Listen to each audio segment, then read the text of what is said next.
আদায় করি আমি মহান রব্বুল আলমিনের দরবারে যে আল্লাহ আমাকে আবার পরিপূর্ণতা আনছেন। সো আমি ওকে সত্যিকারে ভালো না বাসলে ইভেন এই এত চাপ সৃষ্টি করতেছে এরপর ওরে ধরে রাখার চেষ্টা করতাম। বলেন আম্মুর প্রতি একটাই যে আম্মু মেনে নেক, না হলে আমাকে ভুলে যাক, এটাই। এর উপর আর কোনো কথা থাকে না ভাই।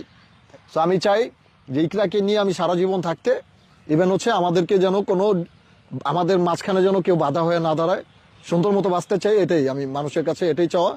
ইভেন ওর আম্মুর কাছে এটাই বলা যে আপনি একটু ভালো হন।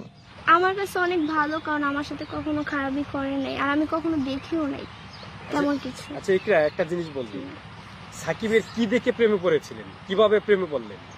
কি দেখে প্রেমে পড়ছি? এমনি প্রেমে পড়ছি, ভালো লাগছে, আস্তে আস্তে প্রথমে ভালো লাগছে, এখন অনেক ভালোবাসি। অনেক খারাপ ছিল, আর আমি শুধু অপেক্ষা করতাম যে সে কবে কল দিবে, কিভাবে তার